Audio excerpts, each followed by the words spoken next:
वक्तव्य रखिए doctor Ramakant Mishra, professor in botany, Bhubaneswar. जय गुरु। जय गुरु आज्ञा। परम प्रेममय परम दयाल श्री श्री ठाकुर, परम आराध्या जगत जननी श्री श्री बड़मा, परम पूज्यपा जुगाचार्य श्री श्री बड़दा, परम पूज्यपा श्री श्री आचार्य देवंक पद प्रांतरे मोर अनंत कोटि प्रणाम जनाए। प्रातः सत्संग उपस्थित समस्त पूत पवित्र पांजयधरी कर्मी वृंद, भक्तिमती मातृमंडली, श्रद्धेय गुरुभ्राता मंडली एवं छोट छोट पिला माननकु मोर आंतरिक राजय गुरु निवेदन करे। आज विषय वस्तु हूँ अनुराग। 6 दिन धरी ऊपर आलोचना अलरेडी आपण माने सुनी चंदी, विभिन्न आलोकपात होती विभिन्न घटना उपरे। अनुराग कहले आम मैंने कौन बुझू? अनुसरण पूर्वक रंगीन हबार भाव जहाँ भीतर निहित रही अनुराग। ये अनुसरण पूर्वक रंगीन हबारे रही कौन सेटा को आम मैंने देखा जे कौन रही भितर आउ कौन आम मैंने प्रकृति में करने को चाहे। आमे माने अनुराग रो जो अर्थटा को परिपोषण करूछु तार अर्थटा प्रकृति रे ता कि प्रकृत पक्षरे अनुराग कहले आमे माने भल पाइबार गोटे प्रतिशब्द हिसाब रे ताको विवेचना करू, किंतु प्रकृति रे ताहा कि ना आउ कोन ताहा विषय ठाकुर कोन कहउछंती।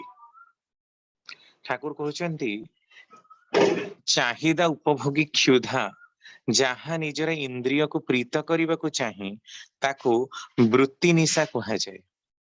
आ वांछित को प्रीत करी जो भाव आत्म प्रसाद प्रवण होई उठे ताहाकु ही अनुराग बा भक्ति कही पार।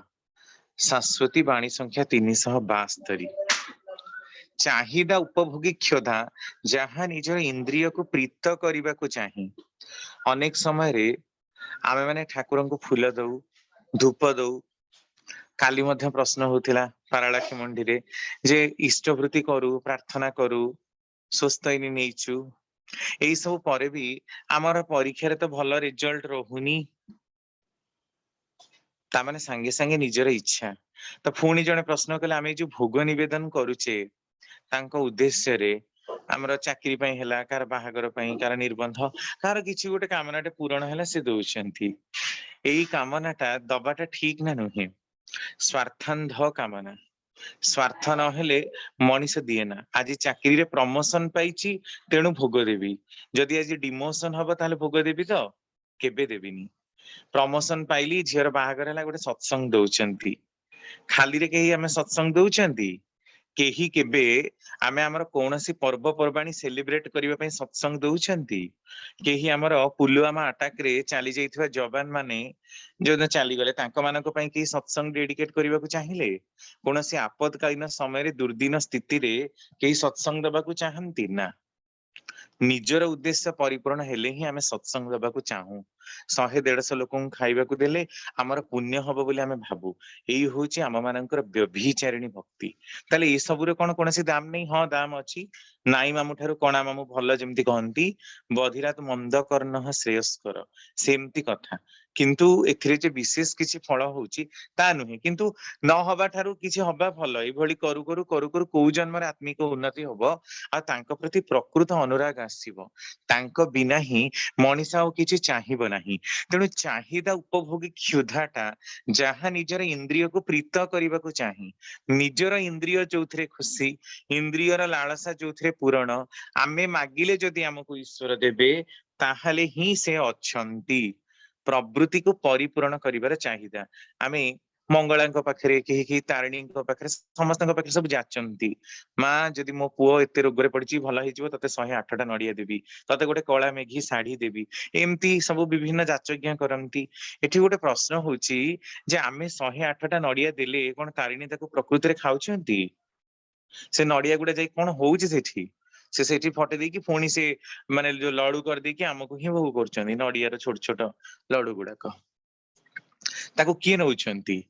आ आमे जो दबार कथाटा ई जो माने मानसिक करिकी दबा, आमर किछि उद्देश्य पूर्ण हेले ही आमे मानसिक करू।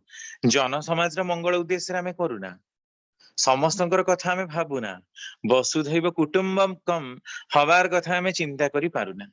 केवल आमर स्वार्थांध कामना जदि परिपूर्ण हुए ताहेले ही आमे ताकू देखू ताकू भाबू अनेकांशरे ताहा सठिक रे फल मध्य दिए ना आमे माने कला मेघी शाढ़ी दबा पूर्वरु माँ मंगला कण शाढ़ी पिंधु नथिले ना आमे होचे प्रथम व्यक्तित्व जे कि तांको प्रथमे शाढ़ी अर्पण करूचे तांको भोग दउचे तांको धूप दउचे दीप दउचे को आबामान कालरु तो से माने देवी पीठरे पूजा पाउचंती देवता माने तो पूजा पाउचंती ताले एते हजार हजार वर्ष धरी केमती से माने चलुथिले ना आम दबारे से माने तो चलु नाहंती ताले एटा कोन निजर स्वार्थटाकू परिपूर्ण करने जाई आमे माने जेतेबेले कोनोसी मानसिक करू सेगुडाक होची पैशन कंप्रोमाइजिंग आ पैशनेट सम्मुख अनुराग ताकू वृत्ति निशा मध्य कहा जाए ठाकुर संस्कृति रे बाणी दउचंती ताहला वृत्तिर निशा वृत्ति जदि पूरण हैला ताहले भगवान अछंती मु डाकिली मो पुओ बंचिलानी मु डाकिली मोर चाकरी हेलानी मते गोटे भल झियो मिलिलानी आमर एमिति हेलानी एते ठाकुरंक काम करूची किछि मते मिलुनी किंतु ठाकुरंकर काम करिवार माने कोन मु नाम ध्यान आ इष्टवृत्ति कले घरे सब समस्या दूरीकरण हेई जिवो एई कथाटा केमिति संभव मते बे खाइबाकू नाही मु तो रोजगार करिबाकू जीवी ना आ को नाम ध्यान इष्टवृत्ति कले मते खाइबाकू मिली जिवो की हाँ इष्टवृत्ति कले मिलिबो कारण इष्टवृत्ति ही दबाकू हेले हमको काम करियाकू पड़िबो बसिकी तो मागणारे कोठी टंका मिलिबनी तेणु सेई विभिन्न प्रकारर उपचार करू करू किछि ना किछि कथा मुंडरे आसीबो ताहाले सेठी खाइबाकू मिलिबो तो ता भीतर गोटे मेकानिज्म रहिछि खाली घरे बसी काम माने कथा कहिले हाँ सस्ता भाषण देले खाइबाकू जेमती मिलिबनी सेमती ईश्वरंकु वृत्तिर निशारे भी परिचालित करिबाटा ताहा भल पाइबार लक्षण नुहे निजर स्वार्थ को परिपूर्ण करिबा पई ईश्वरक निकटरे जो कामना ताहा वृत्ति स्वार्थ ताहा अनुराग नुहे किंतु आमे मैक्सिमम लोक सेइथिरे जडित हौ सेइथिरे काम करू करू भी कोउ दिन आम मानकर अंतर्निहित चेतना फिटिबो आ आमे टिके ऊपर स्तर को जिबा तापरे कहउचंती बांछितंकु प्रीत करी जेउ भाव आत्म प्रसाद प्रवण होई उठे ताहाकु ही कुहंती अनुराग बा भक्ति बांछितंकु प्रीत करी बांछित हमर किए हमर प्रिय परम हमर सुपीरियर बिलव्ड डियर बिलव्ड मेरु मानव महामानव बोली जहां आमे संबोधन करू आमर प्रिय परम ही होचंती आमर इप्सित बा आमर बांछित आमर पाइबार उपकरण आमर पाइबार वस्तु आमर तांको निकटरे जोगाबेग हबार वस्तु कारण ईश्वरंक ठारु ही आमे माने आसीछु तांको ठारे ही आमे लीन हबा तेणु तांकर प्रेरित माने ही होचंती आमर इप्सित जो जुगरे से माने जे प्रकार आसी पारंती तेणु तांकर प्रीत्यार्थे तांको आत्म प्रसाद तांको खुशी करिबा पई आउ तांकर काम करी निजे आत्म प्रसाद प्रवण हेई उठिले मनीष तांकर दयारु जहा पाए ता होची प्रकृत अनुराग एई प्रकृत अनुराग ता आमे भरतंक ठारे देखू सरभंग ऋषिंक ठारे देखू पुराण रे केते गुडे चरित्र लक्ष्मणंकर कथारे किंतु स्वार्थ जडित थिला भरतंकर कथारे किंतु स्वार्थ जडित नाही पादुका पूजा करिसेंती रामचंद्रंकर से चाहिथिले सिंहासन रे बसी परिथांते किंतु रामचंद्रंकर पादुका को स्थापन करी से 12 वर्ष काल 14 वर्ष काल बितेई दैछंती तापरे भी से राजा हवा को माने बसी परिथांते अयोध्यार सिंहासन चाहि नाहंती से अलगा जगह जे तांको मामू घरे जे कि राजा हेचंती ता रिक्वेस्ट गला परे भी से आसिनांती सेठी से आछंती जे भातृप्रीति रे जेमती कोनसी प्रकारर असम्मान किंबा त्रुटि जागृत न हुए आ शेष समय सरभंग ऋषि आ भरत मध्य या ही चाहिथिले रामंक ठारू जे आमे किछि ही चाहुना आमे चाहू आपण जेतेबेले लीला करिबाके धरा पृष्ठ रे आसीबे आपण हमकु आपणकर संगरे नहीं आसीबे आपणक दुख रे आमे दुखी हबु आपणक सुख रे आमे सुखी हबु एटा ही आम मानकर चाहिबा एटा ही आमे माने प्रकृति रे चाहू एहा हला प्रकृत भक्तर चाहिबा एहा हला प्रकृत अनुराग तो ये अनुराग आसवाक हेले मनीष को ऐकांतिक भावरे तांकरी पाखरे लागी रहिबाकू पड़े तांकर प्रीत्यार्थे काम करिबाकू पड़े तांकू मनमना भाव मद्भक्त मत जाजी मंग नमस्कुरु मामी वैश्य श्रीजुक्तैव मात्मा नंग मत परायण तांको निकटरे चितगत प्राण हबाकू हुए, तांको भजना करिबाकू हुए, तांको जाजन करिबाकू हुए, तांको कथा कहिबाकू हुए, तांको भाबिबाकू हुए, तांको चिंतिबाकू हुए। ताहाले जाई तांको प्रति भल पाइबा आसे, अनुभूतिर ज्ञान आसे, प्रेम भक्तिर ही क्रमोन्नति। प्रेम आसीबो सेतेबेले जेतेबेले भक्ति आसीबो, सतरे लागि रहिबार निरवच्छिन्न आसक्ति ही भक्ति। तेणु कोउ स्तରରେ रहिछि आम मानकर चिंता आ चेतना, प्रकृत अनुराग आ भक्ति कोउ स्तरर। ता आमे माने जो प्रकार विवेचना करूछु जहा करूछु ताहा से प्रकारर नुहे।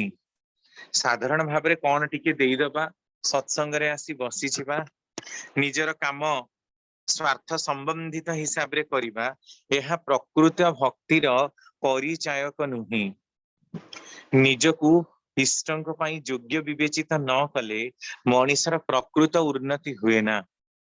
आ प्रकृत उन्नति न हेले मनीष केबे भी विवेचना करि पारे ना जो काम से करूची से कामर अंतराल रे प्रकृत रे रहिछि कोन, तार वास्तविक सत्य कोन। आ भल पाइबा जहा बंचिबा बढ़िबार परिपोषणी नुहे, ताहा डाहाणी चरित्रर अटे। आमे माने मार भल पाइबा देखू, अनेक समय कहू माँ ठारू जे अधिका भल पाए से होची डाहाणी। तामाने मार भल पाइबा होची सर्वश्रेष्ठ भल पाइबा तार संतान प्रति। किंतु अनेक समय माँ ममत्व रे अंध ही पिलार क्षति मध्य कराए, ता किंतु डाहाणी डाक अटे। अनेक समय भल पाइबा बसतः गुरुजन माने आम मानकर अनेक भूल को क्षमा दियंती, ताकू संशोधन करने को चाहती नहीं, ताले से भल पाइबा डाहाणीर परिपोषक अटे। तेणु भल पाइबा जहाँ सत्ता को संरक्षण करि पारुनी, शरीर मन और आत्मार वृद्धि दिगरे लागू नाही, से भल पाइबा डाहाणी डाक छड़ा आउ किछि नुहे। अति सत्वर आमको नक्करे नहीं ताहा पतित करिदब। तेणु जो विषय भी होना कहीं निजको जदि संशोधन करी अनुरत न होई आमे तांको ठारे लागी न पारू, आउ तांको ठारे आमर अनति बा अनुरक्ति जेते कम हबो, सेते ही आमे प्रियंको पाइबाटा मध्य कम हबो। तेणु शुभ आउ सार्थकतार सेटा ही पट बा पथ जे श्रेयंको आमे मूर्त करी तोलिबा आम जीवन रे। तांकर कथाटाकू ही निनोड़ा संस्थिति रे अच्युत अनुराग रे एकनिष्ठ भाव रे मानि चलीबाटा ही आम मानकर जीवन प्रकृत अनुराग। नहले ताहा आमको इष्टंक पथरु विच्युति आनिदब, आ पाइबा मध्य आम मानकर घटिब नाही। जदि इष्टंक ठारे आम मानकर मन एकजुट न हुए, ताहले अनुराग आ आसक्तिर अभाव रे कथा मध्य आसीबा आजे बाजे, स्वार्थ आ व्यर्थी हुई पड़िबा। आमे मानी चलन रे पाद मध्य बेताल रे पड़िबो, आत्मश्लाघारे ईप्सितंको अज्ञात सार रे जलांजलि ही आमे देई चलिबा। आसक्ति आ अनुराग जेते बेसी हबो, एही परि व्यतिक्रम मध्य सेते कम ही हबो। कारण जदि इष्टंक पथरे आमे माने परिचालित न हो, तांको प्रति आम मानकर प्रकृत श्रद्धा आउ भावटा न रुहे, ताहले आम मानकर चलनी बेताल हबो। ता माने जीवन चलन रे जोटा ठाकुर कहउचंती, देवा देवी तू हजारे धरिथा, आचार्य जार इष्ट नुहे, स्पष्टतर बुझी रखिता जीवन चलारे निहाती भय। देवा देवी तो हजारे थांतु, इष्टे करी एकाईत, सार्थकतारे उठी छिड़ा हो, नहले हबु व्यर्थायित। 100% आचरण सिद्ध बेता पुरुष जे से ही होचंती आचार्य। तेणु आचार्य को अनुसरण करी चलिबा, अर्थात आचरण सिद्ध व्यक्तित्व को अनुसरण करी चलिले, पुरुषोत्तमंकर नीति आदर्श को मानि चलिले ही मनीष ताळर चलनी रे चले। नहले ताहार जीवन में केतेबेले जे बेताल हेई जिवो तार कोनोसी ठिकाना नाही। तेणु जीवन टाकू तांको पाखरे ही जो माने समर्पण करंती, प्रकृति रे सेई मानकर ही आसे अनुराग। आमे संत राईदासकर कथा सुनु, आ मीरांकर कथा सुनु, प्रकृत अनुरागटा कोउठी रहिछि। भक्त चरित्रर उदाहरण न देले, सेमानंकर कहानी को आलोचना न कले, प्रकृति रे आमे बुझी पारुना जे अनुरागटा किपरि करी करिबाकू हुए। आ प्रकृत अनुराग बा भल पाइबार निदर्शन सेमाने किभଳି। ଠାକୁର ଏହାକୁ ବାରମ୍ବାର କି ଆଲୋଚନା ପ୍ରସଙ୍ଗ ଗୁଡାକରେ ଆଲୋଚନା କରିଛନ୍ତି। ମୀରା ଯେତେବେଳେ ଅତ୍ୟନ୍ତ ଛୋଟ ବୟସର, ସମ୍ଭବତଃ 2 ରୁ 3 ବର୍ଷର ହବ, ଯୋଉ ସମୟରେ ପିଲା ଠିକରେ କଥା ମଧ୍ୟ କହିପାରେ ନା, ବାରମ୍ବାର କି ପଡେ, ଚାଲିପାରେ ନା ଠିକରେ ମଧ୍ୟ, ସେହି ଅବୋଧ ବୟସରୁ ମୀରା ଥରେ ଯାଇଥାନ୍ତି ଗୋଟିଏ ମେଳାକୁ। ବିଭିନ୍ନ ପ୍ରକାର, ଯେହେତୁ ସେ ରାଜକୁମାରୀ ଥିଲେ, ତାଙ୍କ ବାପାଙ୍କର କିଛି ଅଭାବ ନଥିଲା, ସିଏ ଯାଇଥାନ୍ତି ଗୋଟେ ମେଳାକୁ। ସେ ମେଳାରେ ବିଭିନ୍ନ ପ୍ରକାରର ପଟ୍ଟମୂର୍ତ୍ତି ସେ ଦେଖିଛନ୍ତି। ତା ଭିତରେ ଗୋଟିଏ ମୂର୍ତ୍ତି ତାଙ୍କର ଦୃଷ୍ଟି ଆକର୍ଷଣ କରିଛି, ତାହା ହଉଛି ଶ୍ରୀକୃଷ୍ଣଙ୍କର। କିନ୍ତୁ ସିଏ ଚାହିଁଛନ୍ତି ତାକୁ ନବା ପାଇଁ। ପାଖରେ ଥିବା ବେପାରୀ ଜଣଙ୍କ, ଭାବୁଛି ସମ୍ଭବତଃ ଏଇ ଯୋଉ ବିଭିନ୍ନ କଳାକୃତି ଆଉ କାର୍ଟୁନର ଚିତ୍ର ରହିଛି, ସେଇଗୁଡାକୁ ବୋଧେ ମୀରା ଆକର୍ଷିତ ହେଇକି କୌତୁହଳ ପୂର୍ଣ୍ଣତା ଅବଶତଃ ନବାକୁ ଚାହିଁଛନ୍ତି। ସେ ତାଙ୍କୁ ତାହା ଦେଲା। ମୀରା କିନ୍ତୁ ଏକଦମ ଅଝଟ ହେଲେ, ତାକୁ ସେ ନେଇ ପାରିଲାନି। ପର ସମୟରେ ବହୁତ ଖୋଜି ଖୋଜି ଶ୍ରୀକୃଷ୍ଣଙ୍କର ମୂର୍ତ୍ତିଟାକୁ ନେଲେ। ସେଇ ମୂର୍ତ୍ତିଟାକୁ ମୀରା ତାଙ୍କ ପାଖରେ ରଖିଥିଲେ। ଦିନେ ସନ୍ଥ ରାଇଦାସ, ଯିଏ କି ଭକ୍ତି ଆନ୍ଦୋଳନର ପ୍ରକୃତ ପୁରୋଧା, ମଧ୍ୟକାଳୀନ ସମୟରେ 1500 ମସିହାରେ ସେ ଆସିଥାନ୍ତି ମୀରାଙ୍କ ଘରକୁ। ତାଙ୍କ ପାଖରେ ଶ୍ରୀକୃଷ୍ଣଙ୍କର ପ୍ରାଣ ପ୍ରତିଷ୍ଠ ମୂର୍ତ୍ତି ଥାଏ, ସେଇଟା ସେ ସବୁବେଳେ ନେଇକି ଯାଆନ୍ତି। ସେଇ ମୂର୍ତ୍ତିଟାକୁ ଦେଖି ମୀରା ଜିଦି କଲେ ଯେ ଏଇ ମୂର୍ତ୍ତିଟା ହିଁ ମୋର ଦରକାର, କିନ୍ତୁ ରାଇଦାସ ମନା କଲେ। ଯେହେତୁ ସେଥିରେ ସେ ଭୋଗ ନିବେଦନ କରୁଥିଲେ, ତାଙ୍କୁ ବାଢୁଥିଲେ, ତାଙ୍କର ଐକାନ୍ତିକ ବ୍ୟକ୍ତିଗତ ଥିଲା ମୂର୍ତ୍ତିଟି, ସେ ମୀରାଙ୍କୁ ଦବା ପାଇଁ ରାଜାଙ୍କୁ ମନା କରିଦେଲେ। ରାଜା କହିଲେ ତୁ ବ୍ୟସ୍ତ କାହିଁ ହଉଛୁ, ମୁଁ ତ ପାଇଁ ଏଭଳି ହଜାର ହଜାର ମୂର୍ତ୍ତି କିଣିଦେବି। କିନ୍ତୁ ମୀରା କହିଲେ ନା, ମତେ ଏଇଟା ହିଁ ଦରକାର। କିନ୍ତୁ ରାଇଦାସ ତ ଦେଲେ ନାହିଁ, ସେ ଚାଲିଗଲେ। ରାଇଦାସ ଯେତେବେଳେ ଶୋଇଛନ୍ତି, ରାତିରେ ତାଙ୍କୁ ସ୍ୱପ୍ନ ହଉଛି ଯେ ମୂର୍ତ୍ତିଟି ନେଇକି ମୀରାଙ୍କୁ ଦେଇ ଆସ। ଆଉ ସେ ଦେଖୁଛନ୍ତି ସ୍ୱପ୍ନରେ ଯେ ଶ୍ରୀକୃଷ୍ଣଙ୍କ ମୂର୍ତ୍ତିରୁ ଆଖିରୁ ଲୁହ ଝରୁଛି। ସାଙ୍ଗେ ସାଙ୍ଗେ ତା ପରଦିନ ସକାଳୁ ଯାଇ ସେ ମୀରାଙ୍କୁ ସେ ମୂର୍ତ୍ତିଟି ଦେଲେ। ଯଦିଓ ତାଙ୍କୁ ବହୁତ କଷ୍ଟ ହେଇଥିଲା। ଅନୁରାଗ ଥିଲେ ମୂର୍ତ୍ତି ଆଖିରୁ ମଧ୍ୟ ଲୁହ ଝରିବ, କିନ୍ତୁ ସେଇ ପ୍ରକାର ଅନୁରାଗ ଆମମାନଙ୍କ ଭିତରେ କୋଉଠି ଅଛି ଯେ ଆମେ ପଥରକୁ ମଧ୍ୟ ତରଳ ଦେଇ ପାରିବା। ଅନେକ ଭକ୍ତଙ୍କର କାହାଣୀ ଆମେ ମାନେ ଶୁଣୁ, ଅନୁରାଗଟା ଏଇ ପ୍ରକାରର ହବାକୁ ହୁଏ। ମୀରାବାଇଙ୍କର ଆହୁରି କଥା, ଜୀବନ ବ୍ୟାପୀ କୃଷ୍ଣଙ୍କ ଛଡା ସେ ଆଉ କାହାକୁ ଚାହିଁ ନାହାନ୍ତି।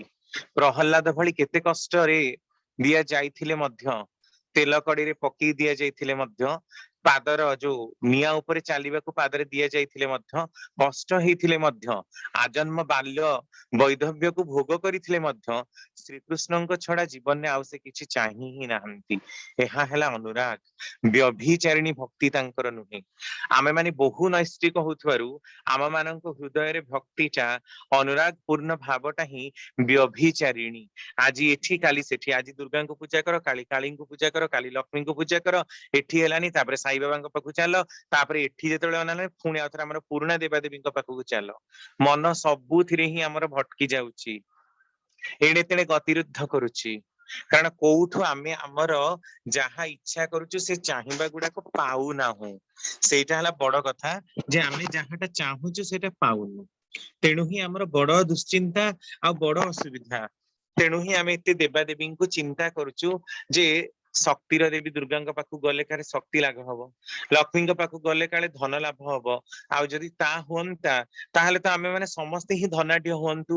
ଲକ୍ଷ୍ମୀଙ୍କୁ ତ ଆମେ ଘରେ ଘରେ ପୂଜା କରୁଛୁ, ଦୁର୍ଗାଙ୍କୁ ତ ଘରେ ଘରେ ପୂଜା କରାଯାଏ। ଆମେ ସମସ୍ତେ ଶକ୍ତିମାନ କାହିଁ ହେଇନୁ, କାହିଁକି ଦୁର୍ବଳ ଚରିତ୍ରର ହେଇଛୁ?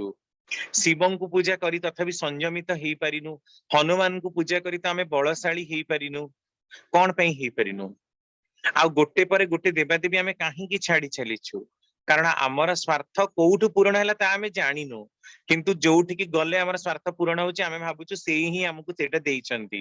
କିନ୍ତୁ ତା ଯେ କର୍ମ ଯୋଗୁ ପ୍ରାପ୍ତ ହେଇଛି, ତା କିନ୍ତୁ ଆମ ମାନଙ୍କର ଅଗୋଚର। ସେଇଥିପାଇଁ ହିଁ ଆମ ମାନଙ୍କର ବ୍ୟଭିଚାରିଣୀ ଅନୁରାଗ। ଏଇ ଅନୁରାଗଟାକୁ ସୁନିଷ୍ଠ ଆଉ ସୁକେନ୍ଦ୍ରିକ ନହେଲେ ମଣିଷ ବିଶେଷ ଭାବରେ କୌଣସି ଜାଗାରେ ପହଞ୍ଚି ପାରେ ନା। ଠାକୁରଙ୍କ ସମୟରେ ଥିବା ଅନେକ ଭକ୍ତ, ସୁଶୀଲ ଚନ୍ଦ୍ର ବସୁ ଯାହାଙ୍କର ଫିଲୋସଫିରେ MA, ପ୍ରଫୁଲ୍ଲ ଦାଙ୍କର ଡବଲ MA, କେଷ୍ଟ ଦାଙ୍କର MA ଆଉ BSc। ସେ ସମୟରେ ସବୁ MA ମାନେ ଗୋଟେ ବହୁତ ବଡ କଥା, କାରଣ କିଛି ସେ ସମୟରେ ତ କିଛି ହିଁ ନ ପଢିଲେ ବି ମାନେ ଚାକିରି ଦିଆଯାଉଥିଲା। तृतीय श्रेणी पढ़ी कि जेमती हेडमास्टर डाकी डाकी चाकरी दिया जाउतला से समय एमए माने आजिर 1000 डिग्री ठु मध्य अधिका जो समय डिग्री बिक्री होउची टंका देकी सेही समय मध्य ठाकुरଙ୍କ पाखरे सेमाने एकनिष्ठ ही रही नाहंती आपण प्रफुल्ल दांकर पढंतु केष्ट दांकर जीवनी पढंतु समस्तंकर पढंतु प्रथमे तांकर आउ जणे की गुरु अछंती के रामकृष्ण ठाकुरଙ୍କ दीक्षार दीक्षित किए पूर्वरु अलगा कोठी दीक्षित सतीश चंद्र गोस्वामी निजे अद्वैत महाप्रभु निजे से 14000 शिष्य सह आसिकी ठाकुरଙ୍କର दीक्षा नेइथिले ता माने मनीष भितरे कन्स्टेंसी जेबे आसे ना तार दृढ़ोक्ति जेबे हुए ना ता भितरे प्रकृत अनुरागटा सृष्टि हुए ना वृत्ति प्रवृत्तिर टिके टिके फांक मध्य मनीष को संपूर्ण रूप से निकास करदबा किछि बड़ कथा नुहे तेणु व्यभिचारिणी अनुराग बा स्वेच्छाचारिणी अनुराग को त्याग करी मनीष जदि एकनिष्ठ आ सुकेन्द्रिक हेई चले ता भितर देई ही तार प्रकृत उन्नतिटा हुए आ जेउ भल पाइबारे अनुवर्तिता उदीप्त हेई उठे ना सुखरे सानंद चलन रे बाधा को व्याहत करी ताहा क्लीबत निश्चय आ विकृत मध्य सेठारे अनुराग नाही कारण जेउ भल पाइबारे अनुवर्तिता उदीप्त हेई उठे ना अनुवर्तिता वृत्त धातुर माने हवा तेणु अनुसरण पूर्वक हेई उठिबार भावटा जोठी नाही तांकु नेइचु किंतु अलस अवस निथर ही निजर जीवन बितेबाकू चाहिचु दुर्बलता को प्रश्रय देई सेइथिरे मजी जीवाकू चाहिचु आउ तांको पाखे केवल प्रार्थना करूचु जेमती आम मानकर पुराणा गीत रे टाटा को देलु बिरला को देलु मो बळ को काई कपट कलु समस्त को आपण देइचंदी मते काई दउ नाहंती एया ही प्रार्थना किंतु अनुवर्तित हबार भाव नाही तांकर कर्म रे निजको रंगीन हबार भाव नाही कर्म बिना आलस्य को प्रश्रय देई निकम्मा हेई निष्कर्मा हेई केमिति अनुराग आसी पारुची केमिति भक्ति आसी पारुची सेति पई ठाकुर कहिले मु गोटे दुर्बल साधु अपेक्षा माछी को मो कहू नथिबा व्यक्तित्व अपेक्षा गोटे सक्रिय चोर को पसंद करे कारण सक्रिय चोर तो किछि करूची से किछि तो करूची किंतु दुर्बल साधुटा केवल नाम जप करी अलस अवस और निथर रूप में बसी किछि काम ही करूनी ताहले ता भितरे अनुराग बा भक्ति जोटा आमे कहूचे अनुसरण पूर्वक रंगीन हबार भावटा ता भितरे केमिति आसीबो आमे ठाकुरଙ୍କ विषय कौन जानिचु जे आदर्श रे मुग्ध होई आदर्शर गल्प करे से ठीक ठीक आत्म प्रचार करे जे निजर प्रचार करे से आत्म प्रवंचना करे आदर्शଙ୍କ विषय आमे कौन जानिचु जे तांको पाखरे आमे मुग्ध हबा को विषय हमर कौन धारणा रहिची जे आमे अलगा लोकଙ୍କୁ मुग्ध करी तोलिबा तांकर भावादर्श रे निजर अध्ययन अध्यापना नाही निजर चारित्रिक चलनी रे त्रुटि विच्युतर लक्ष लक्ष कथा सुधारी हबार जू मध्य नाही कहिले तर्क वितर्क करी लोकंको अपमान प्रदान करिबा आम मानकर गोटे प्रमुख काम एथिरे अनुराग तांको प्रति आसीबो किपरि तेणु प्रकृत अनुराग मनीष भितर सेतेबेले आसीबो जेतेबेले तार करिबाटा अजच्छल हबो अजस्वी हबो इष्टंक भावादर्श रे नंदित होई तांकरी प्रीत्यार्थे से काम करी उठिबो आउ सेटा ही हबो तार प्रकृत मुक्तिर पंथा जदि ता न हुए ताहले मनीष जेते भी खंदी फिकर करुना काहींकी सेथिरे अनुरागता आसेनी केवल व्यभिचारिणी भक्तिर द्वाही देई निजको ढोंगीर चेहरा रे आवरण करी दुर्बलतार खोलपा क्लीबत्तर खोलपा पिंधी सेइतिरे रहिबाटाकू ही से पसंद करे आउ एहा क्लीब माने कौन जहा निष्क्रिय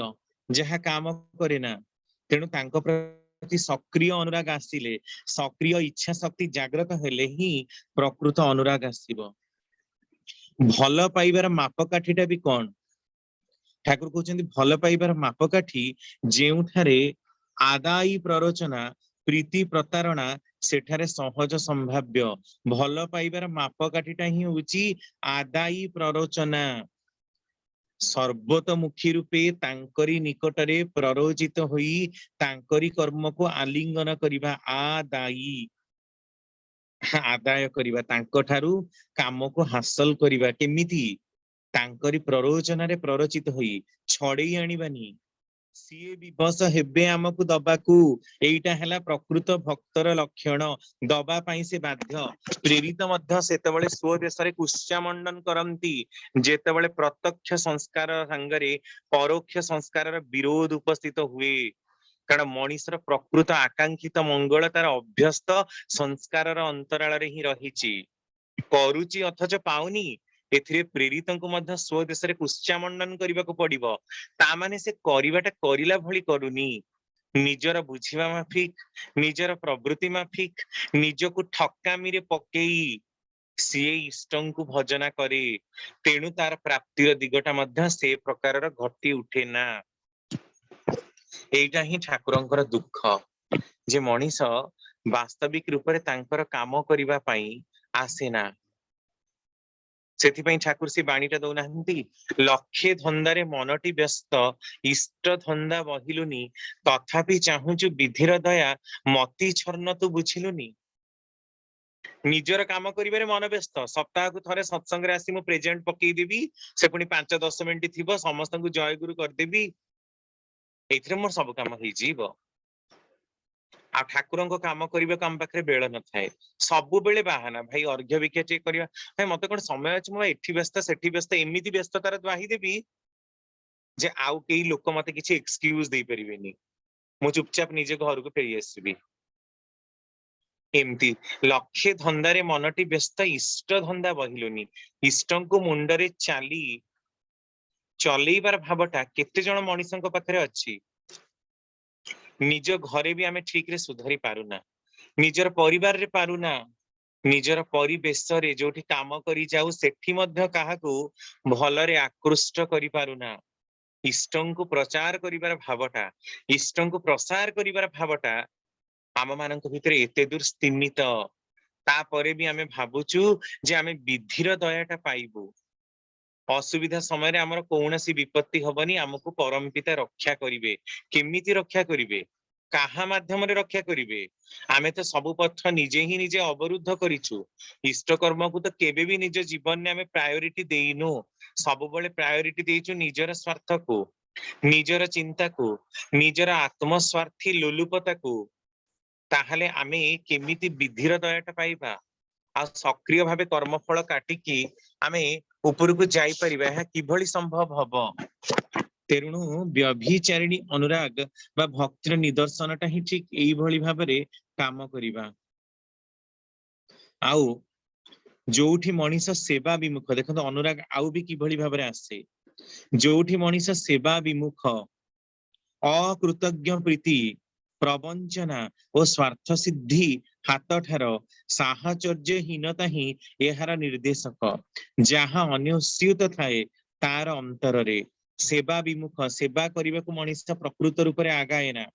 ଅକୃତଜ୍ଞ ପ୍ରୀତି, ଯାହାଠୁ ଯାହା ପାଇଛି ତାକୁ କୃତଜ୍ଞତା ଜ୍ଞାପନ କରେ ନା, ସବୁବେଳେ କହେ ମୁଁ ନିଜେ ହିଁ ପାଇଛି, କାହା ଠାରୁ କିଛି ପାଇନି, କାହା ଯୋଗୁ ମୋର କିଛି ହେଇନି।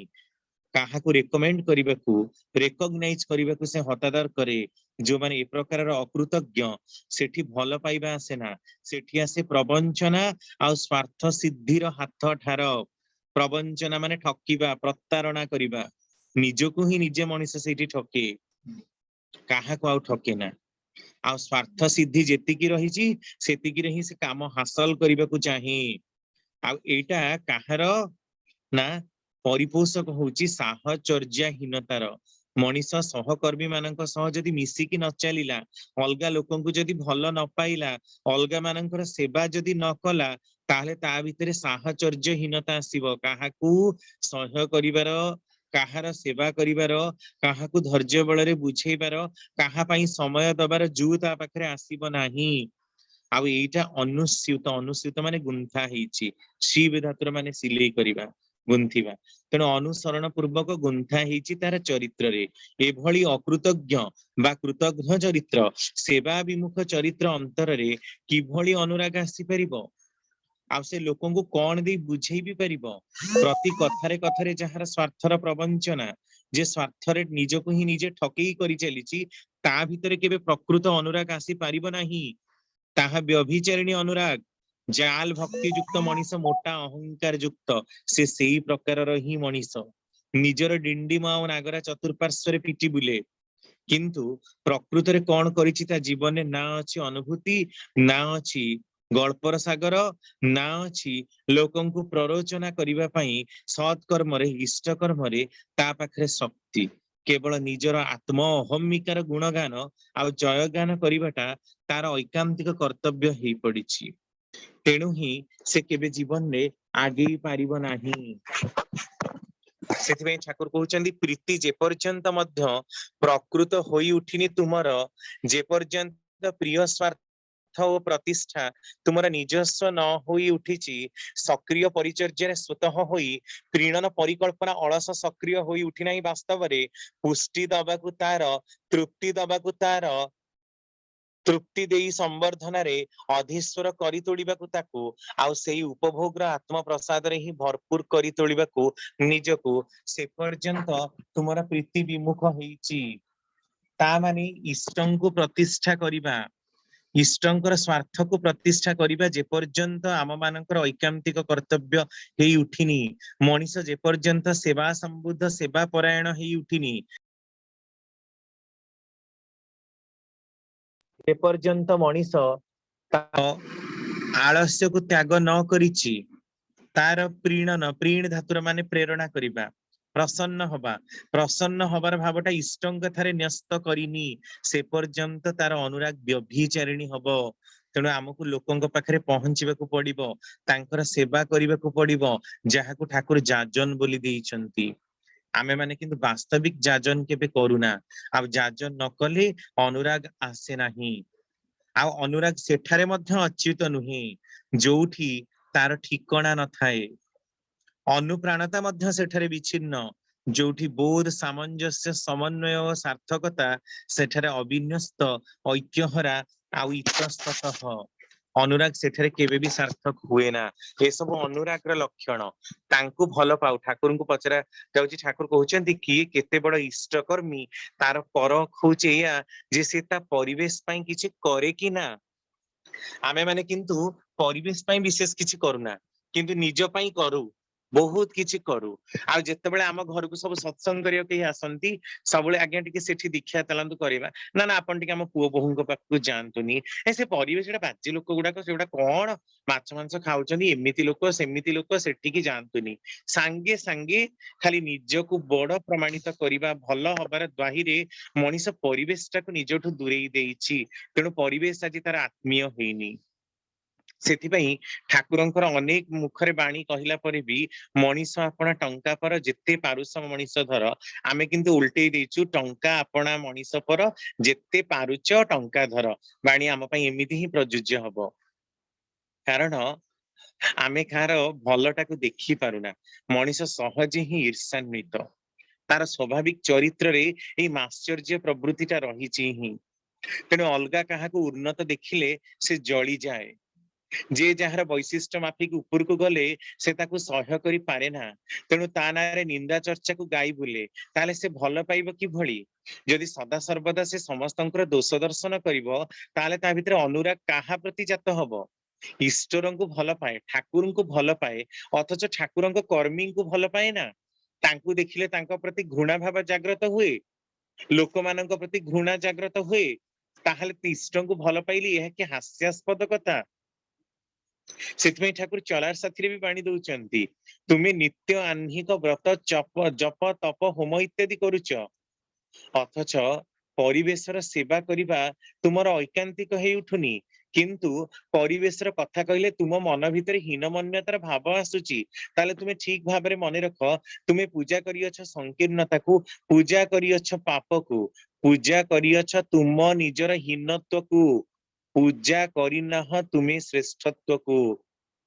ଶ୍ରେଷ୍ଠତ୍ୱକୁ ପୂଜା କରିବା, ଈଶିତ୍ୱକୁ ଆବାହନ କରିବାଟା ତୁମେ କରିନ, କିନ୍ତୁ ପ୍ରତିଦିନ ତୁମେ ଜପ ତପ ଆହ୍ନିକ ଇତ୍ୟାଦି କରୁଛ, ଖୁବ ପୂଜା ପାଠ କରୁଛ, ଖୁବ କିଛି କାମ କରୁଛ, କିନ୍ତୁ ଲୋକଙ୍କର ସେବା କରିବା, ତାଙ୍କୁ ଭଲ ପାଇବା, ଦୁର୍ଦିନ ସମୟରେ ତାଙ୍କ ପାଖରେ ପହଞ୍ଚିବା, ସବୁବେଳେ ତାଙ୍କୁ ମଜେଇ ରଖିବା, ପ୍ରେରଣା ଦାୟୀ କରି ରଖିବା ଇଷ୍ଟଙ୍କ ଭାବାଦର୍ଶରେ, ଏହା ତୁମ ମାନଙ୍କର ଐକାନ୍ତିକ କାମ୍ୟ ହେଇ ଉଠିନି। ତା ମାନେ ତୁମେ ଇଷ୍ଟଙ୍କୁ ବି ଭଲ ପାଅ ନା। केवल इष्टंकु भल पाओ कथारे, इष्टंकु भल पाओ स्वार्थरे, इष्टंकु भल पाओ नाही केबे तुमे तुमर कर्मरे। एइटा ही इष्टंकर गोटे बहुत दुखर कथा। तांकर प्रीत्यार्थे आमे काम करूना, सबବେଳେ ଆମକୁ ନିଜକୁ ଯେତିକି ଭଲ ଲାଗିବ ସୁହେଇବ ଆମେ ସେତିକି ହିଁ କାମ କରିବା, ଯାହାକି ବିଶେଷ କୌଣସି ଫଳ ମଧ୍ୟ ଦିଏ ନା। ତେଣୁ ମଣିଷ ଐକାନ୍ତିକ ଅନୁରାଗ ସମ୍ପନ୍ନ ହେଲେ ତା ଭିତରେ ଯୋଉ ଊର୍ଜି ସମ୍ବେଗ ସୃଷ୍ଟି ହୁଏ ତାହା ମଣିଷର ନିଜସ୍ୱ। ପ୍ରତ୍ୟେକଟି ବ୍ୟକ୍ତି ବିଶେଷର ପରସ୍ପର ଠାରୁ ତାହା ଭିନ୍ନ। ସମସ୍ତଙ୍କ ପାଖରେ ଈଶ୍ୱରଙ୍କ ପାଇଁ ଆକୁତି ସମାନ ପ୍ରକାରର ନୁହେଁ। ଇଷ୍ଟଙ୍କର କାମରେ ମଣିଷ ବୁଲେ, ଆଉ ଗୋଟେ ପ୍ରକାର କଥା ବି ଆମେ ଦେଖୁ, ଇଷ୍ଟଙ୍କର କାମରେ ବୁଲେ ଅଥଚ ପରିବାର ଲୋକଙ୍କ ପ୍ରତି ସମୟ ଦିଏ ନା। ସେଥିପାଇଁ ଠାକୁର ଆଉ ଗୋଟେ ବାଣୀ ଦଉଛନ୍ତି, ପର ସେବାରେ କାଟିଲୁ ଦିନ ଘର ପକେଇ ଉପେକ୍ଷାରେ, ସେବା ପ୍ରାଣ ମୋଟେ ହିଁ ନୁହନ୍ତୁ ଘୁରୁଚୁ କାମର ସମୀକ୍ଷାରେ। ବାହାରର କାମ କରିବାରେ ସିଦ୍ଧ ହସ୍ତ, କାରଣ ଲୋକ ବାହା ବାହା କରିବେ, ପରିବା ଟିକେ ଆଣିଦେବି, ସତ୍ସଙ୍ଗ ଯାଇ କରେଇଦେବି, ସେଠି ଇଏ କରିଦେବି, ଅମକ କରିଦେବି, ସମସ୍ତେ ପୁରା ସମକ ଲୋକ ବୋଲି ଭାରି ଡେଜିଗ୍ନେସନ, କିନ୍ତୁ ଘର ଲୋକ କେହି ଭଲ ପାଆନ୍ତିନି। ପର ସେବାରେ କାଟିଲୁ ଦିନ ଘର ପକେଇ ଉପେକ୍ଷାରେ,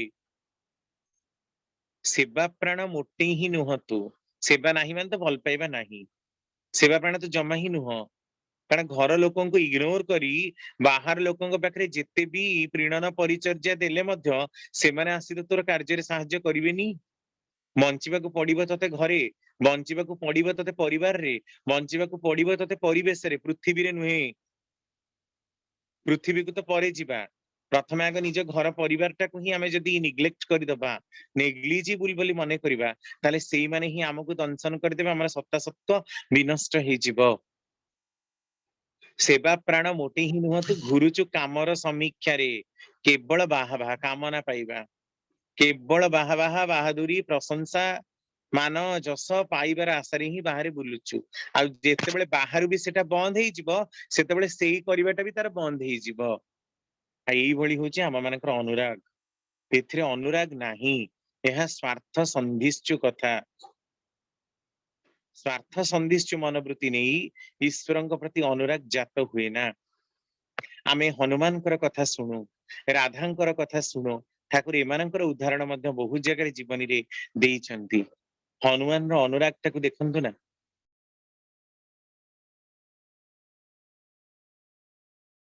ସେ ସମ୍ପୂର୍ଣ୍ଣ ଲଗେଇଥିଲା। ରାମଙ୍କର ଲକ୍ଷ୍ୟ ମନା କରିବା ସତ୍ତ୍ୱେ ମଧ୍ୟ ଲଙ୍କା ଦହନ କରି ସୀତାଙ୍କୁ ଠାବ କରି ତାହାର ଯାହା କାମ କରିବାର କଥା ସେ କରି ଆସିଥିଲା।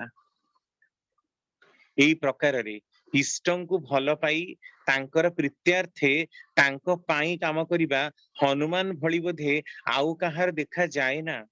16,000 ଗୋପନାରୀଙ୍କ ଭିତରେ ରାଧା ମଧ୍ୟ ଜଣେ ଗୋପୀ। ଶ୍ରୀକୃଷ୍ଣଙ୍କର ଦେହ ଖରାପ ହେଇଥିଲା ବେଳେ ରାଧା ତାଙ୍କର ପାଦର ଧୂଳି ତାଙ୍କୁ ଦେଇଥିଲେ, ତାଙ୍କର ସ୍ତ୍ରୀ ମାନେ ମଧ୍ୟ ଦେଇଥିଲେ। ତେଣୁ ରାଧାଙ୍କର ଯୋଉ ଅନୁରାଗ, ରାଧାଙ୍କର ଯୋଉ ଭଲ ପାଇବା ତା ମଧ୍ୟ ବୋଧେ ଅଲଗା କୌଣସି ସମୟରେ ଆଉ ଦେଖାଯାଇନି। କିନ୍ତୁ ଦେଖନ୍ତୁ ନା ଯୀଶୁ ଖ୍ରୀଷ୍ଟଙ୍କର କି ଦୁର୍ବଳ ପରିବେଷ୍ଟନୀ, ସେଥିପାଇଁ ତାଙ୍କୁ କ୍ରୁଶବିଦ୍ଧରେ ଯିବାକୁ ପଡିଲା। କାହା ପାଖରେ ଏତିକି ଟିକେ ଅନୁରାଗ ଆସିଲାନି ମ୍ୟାରି ମ୍ୟାଗଡାଲିନ ଭଳି। ମ୍ୟାରି ମ୍ୟାଗଡାଲିନ ହୁଏତ ବେଶ୍ୟା, କିନ୍ତୁ ତାର ବେଶ୍ୟାବୃତ୍ତିରୁ କମଉଥିବା ଧନରେ ସେ ସେଣ୍ଟେଡ ଧୂପକାଠି ଦଉଥିଲା ଯୀଶୁ ଖ୍ରୀଷ୍ଟଙ୍କୁ, ତାଙ୍କ ପାଇଁ ଭୋଗ ଆଣି ଲଗଉଥିଲା। ରାଜରାସ୍ତାରେ ଯାଉଥିବା ଲୋକମାନେ କହୁଥିଲେ, ଯେ ବେଶ୍ୟା ତୁ ତା ପାଖରେ ବସି କଣ ପାଇବୁ ସେ ଫକୀରଟା ପାଖରେ, ଆମ ପାଖକୁ ଆସ, ଆମେ ଧନ ଦବୁ, ସୁନା ଦବୁ, ତତେ ପ୍ରବୃତ୍ତିର ଉପଭୋଗ ଦବୁ, ରାଜରାଣୀ କରି ରଖିବୁ। ଯୀଶୁ ଖ୍ରୀଷ୍ଟଙ୍କର ଉକ୍ତି ସେତେବେଳେ ଥିଲା, ସବୁବେଳେ କଣ ପୁରୁଷୋତ୍ତମ ଧରାଧାମରେ ଆସନ୍ତି? ଆଜି ଆସିଛନ୍ତି। ତାଙ୍କର କାମ ଯିଏ କରିପାରେ ସିଏ ହିଁ ମଙ୍ଗଳ। ଆଉ ଶେଷ ସମୟରେ ମ୍ୟାରି ମ୍ୟାଗଡାଲିନ ହିଁ ଗୋଟିଏ ମାତ୍ର ବ୍ୟକ୍ତିତ୍ୱ ଥିଲା ଯେ ଚିତ୍କାର କରି କହୁଥିଲା, ମୋ ପ୍ରଭୁଙ୍କୁ କ୍ରୁଶବିଦ୍ଧ କର ନା, ମତେ ଆଗ କ୍ରୁଶବିଦ୍ଧ କର, ମତେ ମାରିଦିଅ। କିନ୍ତୁ ଝିଅ ପିଲା ଥିଲା, ତାଙ୍କର ଦୂତ ମାନେ ତାକୁ ଟାଣିକି ରଖିଦେଲେ। ଯୀଶୁଖ୍ରୀଷ୍ଟଙ୍କ ସମେତ ଅଲଗା 6 ଜଣ ବି କ୍ରୁଶବିଦ୍ଧ ହେଇଥିଲେ, କିନ୍ତୁ ସେମାନେ ଦେଖ ଭକ୍ତ ଗଣରେ ତାଙ୍କୁ, ତାଙ୍କର ତ 12 ଜଣ ଥିଲେ ଆପୋଷ୍ଟେଲ, ତାଙ୍କୁ ଆପୋଷ୍ଟିଲ ବୋଲି କୁହାଯାଏ, କିନ୍ତୁ ସେମାନଙ୍କ ଭିତରୁ ଯୋଉ 6 ଜଣଙ୍କୁ ମଧ୍ୟ କ୍ରୁଶବିଦ୍ଧ କରାଗଲା, ସେମାନେ ମଧ୍ୟ ଶେଷ ସମୟରେ ଏହା କହିଲେ ଯେ ୟାଙ୍କ ସାଙ୍ଗରେ ମିଶିକି ଆମକୁ କ୍ରୁଶବିଦ୍ଧରେ ଜୀବନକୁ ତ୍ୟାଗ କରିବାକୁ ପଡିଲା। ସେମାନେ ମଧ୍ୟ ଯୀଶୁଖ୍ରୀଷ୍ଟଙ୍କର ତ୍ୟାଗ, କ୍ଷମା बलिदान को बुझी पारले नहीं। तेणु एठी निश्चिंत रूपे कुहा जाई पारे जे सेई 6 जण अपोस्टल बोली जो मान को कुहा जाउची सेमानंकर मध्य अनुराग शेष समय रे व्यभिचारिणी हेला, जहां लक्ष्मणंकर मध्य हेला शेष समय रे रामंक प्रति व्यभिचारिणी अनुराग। आउ सेई जिंसटाकू आमे देखिबाकू पाइलु अनंत महाराजकर जीवन रे, सेई जिंसटाकू आमे देखिबाकू पाइलु आउरी बड़ बड़ भक्त पार्षदंकर जीवन ने ठाकुरंक पाखरे जो माने टिके ठाकुरंक कथा न मानी चली गले। ए न मानी चली जिबा माने कोन? तांको प्रति सेतिकी अनुराग नाही। इष्ट जहा कहिचंदी सेटा सर्वतोमुखी रूपे मंगल, मते जीवाकू मना करूचंदी मु किंतु जीवी। कारण प्रवृत्तिर ताड़ना आउ लांछना आम मानक निकटे सर्वाधिक प्रिय वस्तु। इष्टंकर कथा को पददलित करी अवज्ञा करी सती मध्य महादेवंकठू चली गले। कौन हेला सतींकर अवस्था? निजे तो अग्नि रे यज्ञानल रे दक्ष यज्ञानल रे भस्म हेले, शिवंकर उदंड कीर्तन तांडव आरंभ होला, सतींकर जीवन टी अकारण रे चली गला। दक्ष यज्ञानल रे दक्षंकर मुंड काटेला, छेली मुंड लागिला। गल्प केते दूर सत्य केते दूर काल्पनिक ताहा पर समय विचार वस्तु। किंतु पौराणिक उपाख्यान हमको कौन शिक्षा दउची? जेबे जेबे आमे प्रिय परमंकर कथा को त्याग करी तांकर कथा को न मानी निजर इच्छा अनुसार काम करू, सेतेबेले हुए आम मानकर अनुराग व्यभिचारिणी, हुए दुष्ट, हुए स्वार्थ जड़ित। आउ सेटा ही हमको मृत्युर द्वार देश रे नहीं उपस्थित करई दिए, खापचरे पकई दिए, आउ आमे सत्ता को बंचई पारुना। एई होची आम मानकर अनुराग। तेणु एइथुर आपण जानी पारुथिबे, चिंता करि पारुथिबे जे आमे माने कोउ प्रकार अनुरागशाली आउ कोउ प्रकार लोक, आम मानकर उद्देश्यटा भी कौन। किंतु सेथिरे मध्य एते व्यथित हबार नाही, कारण मनीष तो दिन को दिन क्रमोन्नति रे चलीची। आउ एई चालीबाटा ही तो तार उद्देश्य, ईश्वर प्राप्ति ही तार जीवन रो उद्देश्य।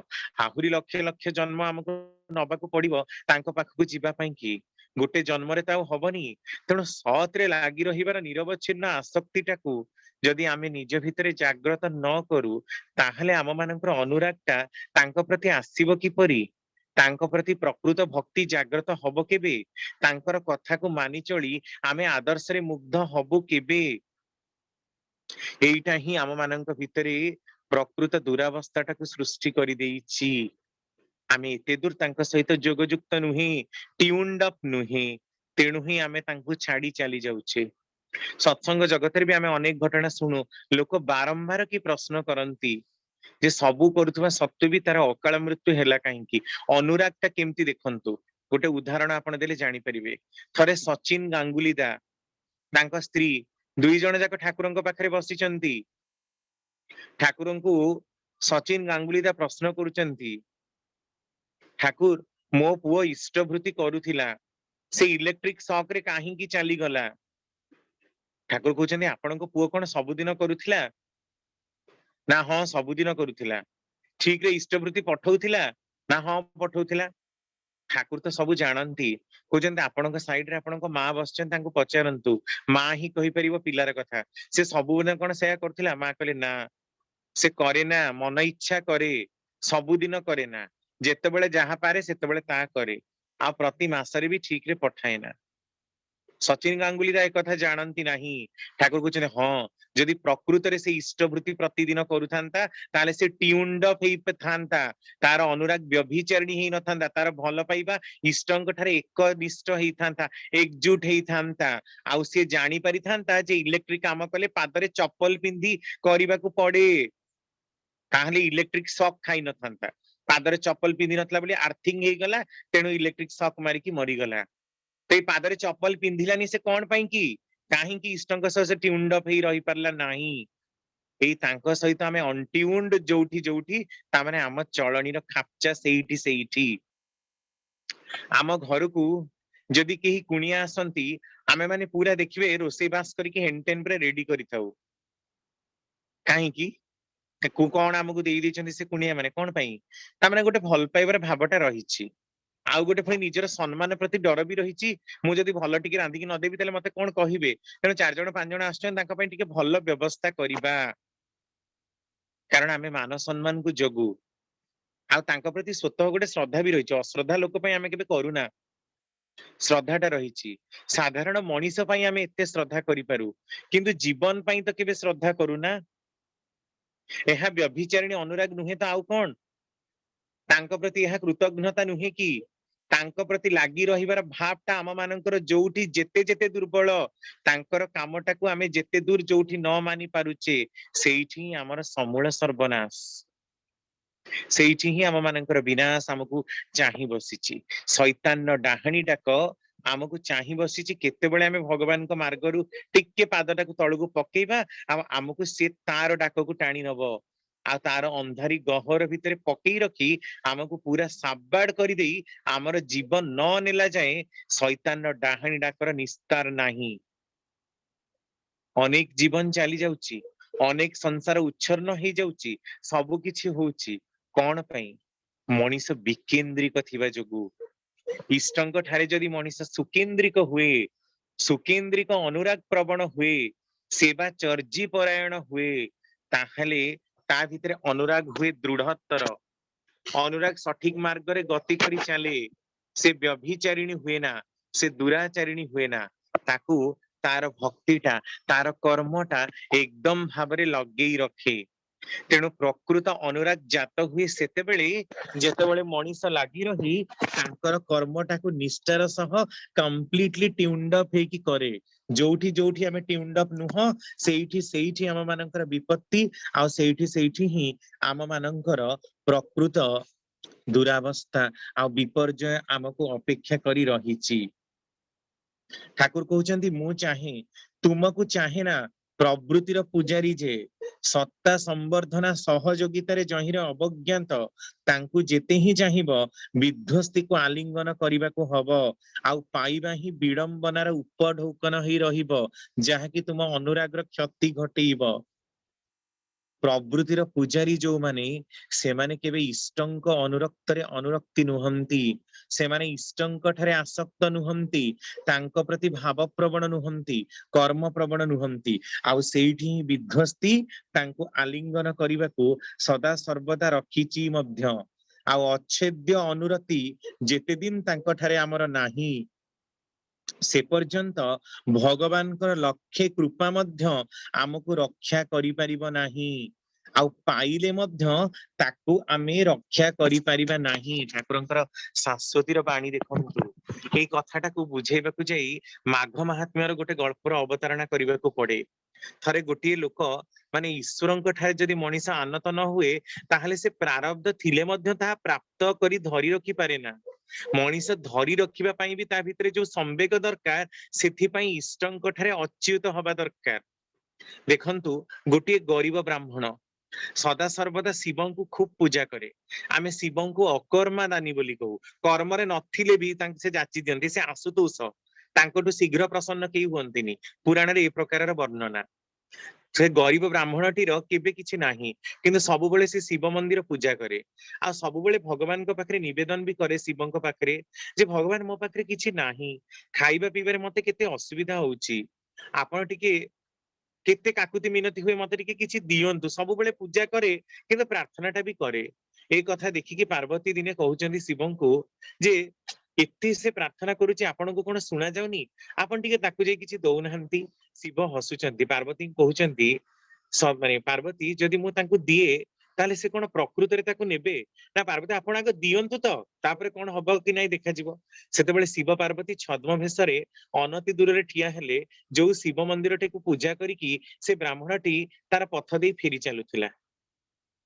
ସେଇ ଅନତି ଦୂରରେ ସେ ଗୋଟିଏ ସୁନା ରୂପା ହୀରା ନୀଳା ମୋତି ମାଣିକ ଗଣ୍ଠିଲି ଫୁଲ କରିକି ପକେଇଦେଲେ। ଏଇ ବ୍ରାହ୍ମଣଟି ସେଇ ବାଟ ଦେଇକି ହିଁ ଯାଉଥିଲା। ସେ ବ୍ରାହ୍ମଣର ମନରେ କଣ ଗୋଟେ ଭାବଟା ଆସିଲା, ସେ କହିଲା, ଆଚ୍ଛା, ସବୁଦିନ ତ ମୁଁ ଆଖି ଖୋଲିକି ଚାଲୁଛି, ଏବେ ଟିକେ ମୁଁ ଅନ୍ଧ ହବାର ଅଭିନୟ କରି ଚାଲେ, ଯେ ଅନ୍ଧଟାକୁ ଚାଲିଲେ କେମିତି ହୁଏ।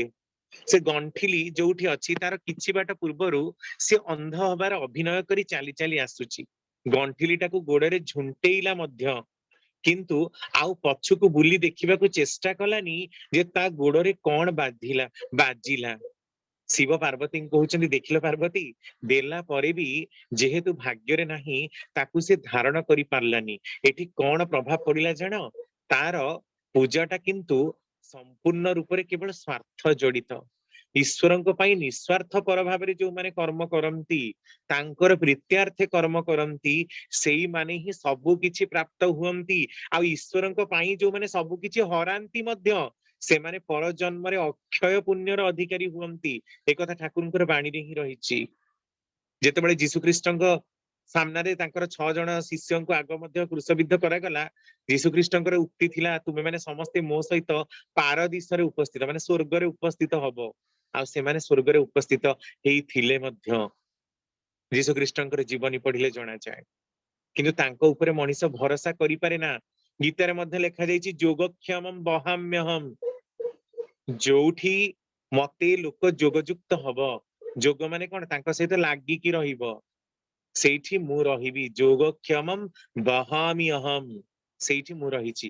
ମୋର କଥା ଭିତରେ ମୁଁ ରହିଛି ତାଙ୍କର ବାଣୀ ଭିତରେ ଗୀତା ଭିତରେ ଶ୍ରୀକୃଷ୍ଣ ନିଜେ ଅଛନ୍ତି ରାମାୟଣ ଭିତରେ ନିଜେ ରାମ ଅଛନ୍ତି ବାଇବେଲ ଭିତରେ ନିଜେ ଯୀଶୁ ଅଛନ୍ତି କୋରାନ ଭିତରେ ନିଜେ ମହମ୍ମଦ ଅଛନ୍ତି ଏଇ କଥାଟାକୁ କିନ୍ତୁ ଆମେ ଭାବି ପାରିନୁ ଆମେ ଯୁଦ୍ଧ ମାଡ ତକ୍ରାର ଲଗେଇବାରେ ବ୍ୟସ୍ତ କାରଣ ଆମେ ତାଙ୍କର କଥାକୁ ଭରସା କରିନୁ ସେମାନେ କାଳ୍ପନିକ ପୁରୁଷ ସେମାନେ ପ୍ରକୃତରେ ଯେ ଧରା ପୃଷ୍ଠରେ ଆସିଥିଲେ ଏ କଥା ଉପରେ ବି ଆମେ ଆଜି ପ୍ରଶ୍ନବାଚୀ ତିଆରି କରିଛୁ କାରଣ ଆମ ମାନଙ୍କର କୋଉ ଅନୁରାଗ ରହିଛି ଆମେ କଣ ପ୍ରାପ୍ତ ହବା କର୍ମ ଅନୁସାରେ ଆମେ ଯାହା ପ୍ରାପ୍ତ ହବାର କଥା ହଉଛେ କିନ୍ତୁ ତାକୁ ବାସ୍ତବିକ ଆମେ ମାନେ ଧରି ରଖି ପାରୁନୁ କାରଣ ଧରି ରଖିବା ପାଇଁ ଯୋଉ ପରାକ୍ରମୀ ଜୀବନୀ ସମ୍ବେଗ ବା ଉର୍ଜନାର ଆବଶ୍ୟକତା ତାହା ଆମ ମାନଙ୍କର ନାହିଁ ତାକୁ ଜାଗ୍ରତ କରି ତୋଳିବାକୁ ପଡିବ ସକ୍ରିୟ ଇଚ୍ଛା ଶକ୍ତି ନେଇ ତେଣୁ ଠାକୁରଙ୍କର ଏଇଟା ବିଶେଷ ଭାବରେ କୁହା ଯଦି ଆମେ ତାଙ୍କ ପାଖରେ ନିଜର ମନଟାକୁ ଲଗେଇ ରଖୁ ପ୍ରାଣ ପ୍ରବଣ ହେଇ ଉଠୁ ନିଷ୍ଠା ନନ୍ଦିତ ହେଇ ଉଠୁ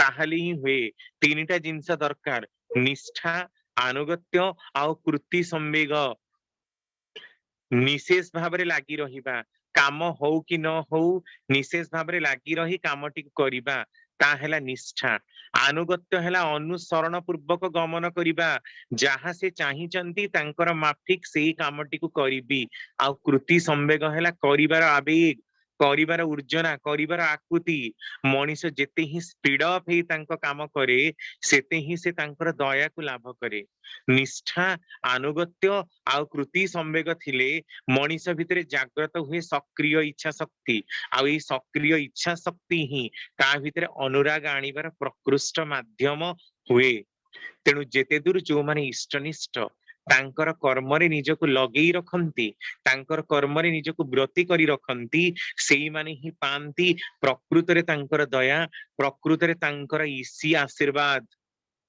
ନହେଲେ ତାଙ୍କର ଆଶୀର୍ବାଦରୁ ବି ଆମେ ବଞ୍ଚିତ ହଉ ତାଙ୍କର ଦୟାରୁ ମଧ୍ୟ ବଞ୍ଚିତ ହଉ ଆଉ ବାଞ୍ଚିତ ବା ଇପ୍ସିତ ଫଳ କେବେ ପାଉନା କେବଳ ପ୍ରବୃତ୍ତିର ଚାହିଦା ତାକୁ ହିଁ ପୂରଣ କରିବା ପାଇଁ ତାଙ୍କ ନିକଟରେ ପ୍ରାର୍ଥନା କରିବୁ କିନ୍ତୁ ତାଙ୍କର ପ୍ରକୃତ ଭାବଟାକୁ ଗ୍ରହଣ କରିପାରିବୁ ନାହିଁ ତେଣୁ ପ୍ରକୃତ ଅନୁରାଗଟି କୋଉଠି ରହିଛି ସେଟା ଆପଣ ମାନେ ବିଚାର କରନ୍ତୁ ତାଙ୍କ ସହିତ ଟ୍ୟୁନ୍ଡ ଅପ୍ ବା ଯୋଗସୂତ୍ର ଯୋଗଯୁକ୍ତ ହବାର ଭାବଟି ଯୋଉଠି ଯୋଉଠି ବ୍ୟଭିଚାରିଣୀ ଯୋଉଠି ଯୋଉଠି ନିଷ୍ଠାହରା ସେଇଠି ସେଇଠି ଆମ ମାନଙ୍କର ଅଧପତନ ତେଣୁ ୟାକୁ ଜଗିବା ନିଷ୍ଠାନନ୍ଦିତ ଉର୍ଜି ସମ୍ବେଗରେ ନିଷ୍ଠା ଆନୁଗତ୍ୟ କୃତି ସମ୍ବେଗ ନେଇ ତାଙ୍କର କାମକୁ କରି ଚାଲିବା ଏଇଟା ହିଁ ହବ ଆମର ପ୍ରକୃତ ଅନୁରାଗ ଜୟ ଗୁରୁ ଦାଦା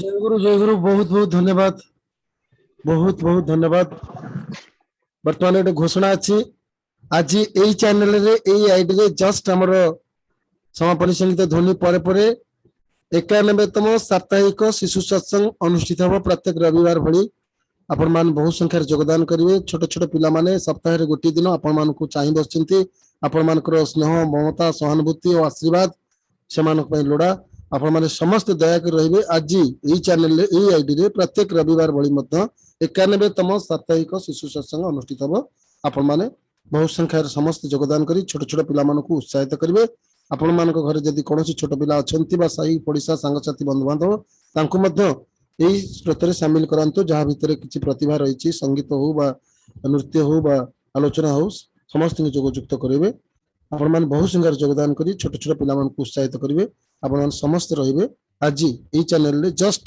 ଏଇ ସତ୍ସଙ୍ଗ ପରେ ପରେ 91ତମ ସାପ୍ତାହିକ ସତ୍ସଙ୍ଗ ଅନୁଷ୍ଠିତ ହେବ। ଘୋଷଣାଟି ଶେଷ ହେଲା। Doctor Ramakant Mishra, professor in botany, Bhubaneswar, ଏତେ ସୁନ୍ଦର ଭାବରେ କଥା କହିଲେ ଯେ ମୁଁ ବର୍ତ୍ତମାନ କିଛି କହିବା ପାଇଁ ମୋ ପାଟିରୁ ବାହାରୁନି। ସେ କୋଉ ଆଙ୍ଗେଲ ଛାଡି ନାହାନ୍ତି, କଣ ନ କହିଛନ୍ତି ମୁଁ କିଛି କହିପାରୁନି। ଯେ କେତେ ବହି ପଢିଛନ୍ତି, କେତେ ରାତି ଅନିଦ୍ରା ହେଇଛନ୍ତି, ସେ ଯୋଉ ଅନୁରାଗ, ଏଭଳି ଅନୁରାଗ ମୁଁ ଭାବୁଛି ଆଉ କୋଉଠି ନଥିବ। ଏ ତ ଗୋଟେ ଅନୁରାଗର ନିର୍ଦର୍ଶନ ଯେ ପ୍ରଭୁଙ୍କୁ ଭଲ ପାଇବା ଅଛି। ନଥିଲେ ପ୍ରଭୁଙ୍କ ବିଷୟରେ ମୁଁ ଏତେ ଜାଣିବାକୁ କାହିଁ ଚେଷ୍ଟା କରିବି, ମୋର କଣ ଲାଭ ହବ? କଣ ଲାଭ ହବ? ମୁଁ ତ ଆଇଏଏସ୍ ପରୀକ୍ଷା ଦେବି, ପଢିଲେ ଏତିକି ପରିଶ୍ରମ କଲେ ମୁଁ ଆଇଏଏସ୍ ପାଇଯିବି। କିନ୍ତୁ ଏ ପ୍ରଭୁ ଯିଏ ଜନ୍ମ ଦେଇଛନ୍ତି, ବିଶ୍ୱ ନିର୍ମାତା, ବିଶ୍ୱକର୍ତ୍ତା, ଯେ ସବୁଠାରୁ ଶ୍ରେଷ୍ଠ ଜନ୍ମ, ମାନବ ଜନ୍ମଟିଏ ମତେ ଆଜି ଦେଲେ ବୋଲି ମୁଁ ଆଜି ଭଲ ମଣିଷଟେ ହେଇଯାଇଛି। ମୁଁ ଭଲ ମଣିଷଟିଏ ଯଦି ହେଇଗଲି, ମୋ ପାଇଁ ଏ ଯୋଉ ପଦ ପଦବୀର କଣ ଦରକାର? ଯେକୌଣସି ପଦବୀରେ ରହିଲେ ବି ଯେ ଭଲ ମଣିଷଟିକୁ ସମସ୍ତେ ଦୁନିଆରେ ଆଦର କରିବେ। ପ୍ରଭୁଙ୍କର ମନ ଲାଖି ଯଦି ମଣିଷଟିଏ ମୁଁ ନହେଲି, ଯେତେ ପଦ ପଦବୀରେ ରହିଲେ, ସେ ମନ୍ତ୍ରୀ ହଉ ବା ଯନ୍ତ୍ରୀ ହଉ ବା ଆଇଏଏସ୍ ହଉ, ପ୍ରଶାସନିକ ଅଧିକାରୀ ହଉ, ଯାହା ବି ହୁଅନ୍ତୁ ନା କାହିଁକି, କିନ୍ତୁ ସେଥିରେ ଶାନ୍ତି ନାହିଁ, ମୁକ୍ତି ନାହିଁ, ଆନନ୍ଦ ନାହିଁ। ଏ ଅନୁରାଗ ଯିଏ ପ୍ରଥମରୁ ଜାଣିପାରିଲା ଯେ ପ୍ରଭୁ ହିଁ ସବୁକିଛି, ପ୍ରଭୁ ହିଁ ଶ୍ରେଷ୍ଠ, ପ୍ରଭୁ ହିଁ ସବୁକିଛି ମୁଁ ପାଇଛି ଆଜି, ସେଇ ଇଷ୍ଟଙ୍କୁ ପାଇଛି, ସେଇ ବ୍ରହ୍ମା, ସେଇ ଗୁରୁ, ସେଇ ବ୍ରହ୍ମା, ସେଇ ବିଷ୍ଣୁ, ସେଇ ମହେଶ୍ୱର, ଯାହାଙ୍କୁ ମୁଁ ଆଜି ପାଇଛି, ଯାହାଙ୍କ ଭାବିଲେ, ଯାହାଙ୍କୁ ଚିନ୍ତା କଲେ, ଯାହାଙ୍କ କଥା କହିଲେ, ଯାହାଙ୍କର ପୁସ୍ତକ ପଢିଲେ, ଯାହାଙ୍କର କଥା ଶୁଣିଲେ ମନ ଭିତରେ ଏତେ ଆନନ୍ଦ ଆସୁଛି, ଆଉ କୌଣସିରେ ସେତେ ଶାନ୍ତି ଆନନ୍ଦ ନାହିଁ। ତା ସହିତ ମୁଁ ତ ମୋର ବ୍ୟକ୍ତିଗତ ଭାବରେ ମୋର ଯୋଉ ସବଜେକ୍ଟ ପଢିବା କଥା ପାଠ ପଢୁଛି, ଲୌକିକ ଦୁନିଆରେ ମତେ ଡିଗ୍ରୀ ହାସଲ କରିବାକୁ ପଡୁଛି, ପାଠ ପଢିବାକୁ ପଡୁଛି, କିଛି ନା କିଛି କରିବାକୁ ପଡୁଛି ବଞ୍ଚିବା ପାଇଁ। କିନ୍ତୁ ତା ଭିତରେ ଦେଇ ଯେ ମୁଁ କୌଣସି ସମୟକୁ ନଷ୍ଟ ନ କରି, କୌଣସି ସିନେମା ଗଲିନି, କୌଣସି ଟିଭି ପିକ୍ଚର ଦେଖିଲିନି, କୌଣସି ଆଲବମ ଦେଖିଲିନି, କୌଣସି ଏଣ୍ଟରଟେନମେଣ୍ଟ ନ କରି ମୋର ଏଣ୍ଟରଟେନମେଣ୍ଟ ରହିଲା ମୁଁ ପ୍ରଭୁଙ୍କ ବିଷୟରେ ଜାଣିବି। ବିଭିନ୍ନ ପୁସ୍ତକରୁ, ବିଭିନ୍ନ ପୁରାଣ ଶାସ୍ତ୍ରରୁ, କଣ ଅତୀତରେ କୋଉ ପୁରୁଷୋତ୍ତମ ମାନେ ଆସିଥିଲେ, କଣ କହିଥିଲେ, ବର୍ତ୍ତମାନ ପ୍ରଭୁ ଲାଟେଷ୍ଟ ପୁରୁଷୋତ୍ତମ କଣ କହିଛନ୍ତି, ଆଉ ତାଙ୍କ ସିଏ କଣ କହିଥିଲେ, ଏ କଣ କହୁଛନ୍ତି, ଆ ଭିତରେ ପାର୍ଥକ୍ୟ କଣ, ଆଉ ମନୁଷ୍ୟ କଣ କର୍ମ କଲେ କଣ କାହିଁ ଫଳ ପ୍ରାପ୍ତି ହୁଏ, ଆଉ କଣ ନ କଲେ ତାର ପ୍ରାପ୍ତି ହୁଏ ନାହିଁ, ଅନେକ କର୍ମ କରେ ଲାଷ୍ଟକୁ ପ୍ରାପ୍ତି ହୁଏ ନାହିଁ, ବିଭିନ୍ନ କାରଣ, ବିଭିନ୍ନ କଥା ମୁଁ ଜାଣିଲି କିପରି? ଯେ ଅନୁରାଗ ମୋ ଭିତରେ ଆସିଛି, ଯେ ମୁଁ ସବୁ ଜାଣିବି, ପ୍ରଭୁଙ୍କ ପ୍ରତି ଭଲ ପାଇବା ବଢିଲା ବୋଲି ମୋ ଜୀବନରେ ଆଉ କିଛି ନିଶା ଆସିଲାନି, କେବଳ ପ୍ରଭୁଙ୍କ ବିଷୟରେ ଜାଣିବି, ପ୍ରଭୁଙ୍କ ବିଷୟରେ ପଢିବି, ଆଉ ପ୍ରଭୁଙ୍କ କଥା କହିବି। ଏ ଯୋଉ ଇଷ୍ଟାନୁରାଗ ମଣିଷକୁ ଯେ କେତେ ଆଗକୁ ନେଇ ଯାଇପାରେ ତାହା ଦେଖିପାରିବେନି। ଜଣେ ଭକ୍ତ ଯଦି ଆଜି ସେ ପବିତ୍ର ହେଇଯାଏ, ଠାକୁର କହିଛନ୍ତି ଗୁଡ଼ିଏ ଲୋକ ଯଦି ଠିକ ହେଇଯାଆନ୍ତି, ସାରା ବିଶ୍ୱକୁ ପରିବର୍ତ୍ତନ କରିଦେବେ। ଯଦି ଠିକ ରାସ୍ତାରେ ଚାଲନ୍ତି, ପ୍ରଭୁଙ୍କୁ ଧରି ଚାଲନ୍ତି, ପ୍ରଭୁଙ୍କର ଏକନିଷ୍ଠ କଣ୍ଟାଏ କଣ୍ଟାଏ ପ୍ରଭୁଙ୍କ କଥାରେ ଚାଲନ୍ତି, ପ୍ରଭୁଙ୍କ କଥା କୁହନ୍ତି, ପ୍ରଭୁଙ୍କ କଥା ଶୁଣନ୍ତି, ଶୁଣାନ୍ତି ସମସ୍ତଙ୍କୁ, ସାରା ବିଶ୍ୱକୁ ପରିବର୍ତ୍ତନ କରିଦେବେ।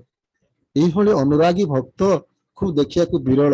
ଯେ ଆମେ ଯାହାକୁ ରମାକାନ୍ତ ଭାଇଙ୍କୁ ଆଜି ଦେଖୁଛେ, ଜଷ୍ଟ 32 ବର୍ଷ ବୟସରେ ସେ ଯେତିକି ତାଙ୍କର ଅନୁରାଗ ରହିଛି ପ୍ରଭୁଙ୍କ ପ୍ରତି, ସେ ଯାହା ବି କହୁଛନ୍ତି ଆପଣ ମାନେ ଉପଲବ୍ଧି କରୁଥିବେ। ପୁରାଣ ଶାସ୍ତ୍ର କଥା ଧରି କୁହନ୍ତୁ, ସେ ଯୀଶୁଙ୍କ କଥା କୁହନ୍ତୁ, ମହମ୍ମଦଙ୍କ କଥା କୁହନ୍ତୁ, ଆଉ ରାମକୃଷ୍ଣଙ୍କ କଥା କୁହନ୍ତୁ, ରାମଚନ୍ଦ୍ରଙ୍କ କଥା କୁହନ୍ତୁ, କୃଷ୍ଣଚନ୍ଦ୍ରଙ୍କ କଥା କୁହନ୍ତୁ, ଯେକୌଣସି ପରମ ପ୍ରେରିତ ପୁରୁଷଙ୍କ କଥା ସେ କୁହନ୍ତୁ ନା କାହିଁକି, କେତେ ସୁନ୍ଦର ଭାବରେ ପ୍ରଭୁଙ୍କ କଥାକୁ ତାଳ ମେଳ ମିଶେଇ ସୁନ୍ଦର ଭାବରେ କହୁଛନ୍ତି ଯେ ମଣିଷର ଯଦି ଅନୁରାଗ ନଥାଏ, ସେ ଅନୁରାଗ କଣ ନା ପ୍ରଭୁଙ୍କ ପ୍ରତି ଅନୁରାଗ, ଈଶ୍ୱରଙ୍କ ପ୍ରତି ଅନୁରାଗ ରହିଲେ ତା ଅନୁରାଗଟା ଠିକରେ ପରିଚାଳିତ ହବ। ମୁଁ ମୋର ଅନୁରାଗ ବଢେଇଦେଲି ମୋ ପରିବାର ପ୍ରତି, ମୋର ଅଫିସ ପ୍ରତି, ମୋ କର୍ମ ପ୍ରତି, ମୁଁ କୋଉଠି କିଛି ପ୍ରଶଂସା ପାଇବି, କୋଉଠି ଡିଗ୍ରୀ ଡିପ୍ଲୋମାରେ ଉପରକୁ ଗଲେ ମତେ ସମ୍ମାନ ଦେବେ, କାଲି ଗୋଲ୍ଡ ମେଡାଲିଷ୍ଟ ହେବି, ସେ ଅନୁରାଗରେ କିଛି ଜୀବନ କାଲି ବଞ୍ଚି ପାରିବନି, କୋଉ ମୁହୂର୍ତ୍ତରେ ଜୀବନ ଚାଲିଯିବ। ଆଉ ଇଆଡେ ଗୋଟେକୁ ଅନୁରାଗ କଲି, ଆଉ ଅନ୍ୟକୁ ନେଗ୍ଲେକ୍ଟ କଲି। ପ୍ରଭୁ କହିଛନ୍ତି, ଆଉ ପ୍ରଭୁଙ୍କ କର୍ମ କରୁଛି, କେତେ ନିଷ୍ଠାର ସହିତ କରୁଛି, ନିଃସ୍ୱାର୍ଥପର ଭାବରେ କୌଣସି ଭାବନା କାମନା କିଛି ମନ ଭିତରେ ନ ରଖି ମୁଁ ପ୍ରଭୁଙ୍କ କର୍ମ କରିବି। ଆଉ ପ୍ରଭୁଙ୍କ କର୍ମ ବହୁତ କିଛି କରୁଛି, ବହୁତ କାମନା ବାସନା ନେଇକି, କିନ୍ତୁ ସେ ମୂଲ୍ୟହୀନ, ତାର ନିରର୍ଥକ, ମୁଁ କୌଣସି ଫଳ ପାଉନାହିଁ। କାମନା ବାସନା ବିହୀନ ହେଇ ପ୍ରଭୁଙ୍କ କର୍ମ ଯେ କରେ, ପ୍ରଭୁଙ୍କ ପ୍ରତି ନିଜକୁ ସମର୍ପିତ କରିଦିଏ, ଆଉ ସେ ଅନୁରାଗ ତାକୁ ଜୀବନରେ ଯେତେ ଦାରିଦ୍ର୍ୟ ଅବସ୍ଥାରେ ରଖିଥିଲେ ମଧ୍ୟ ସେ ପ୍ରଭୁଙ୍କ ପାଖରେ ସବୁଠୁ ରିଚେଷ୍ଟ ମ୍ୟାନ ଇନ ଦ ୱାର୍ଲଡ। କାରଣ ତାର ଭକ୍ତି ହଉଛି କୋଟି କୋଟି ଟଙ୍କାର ସମ୍ପତ୍ତି।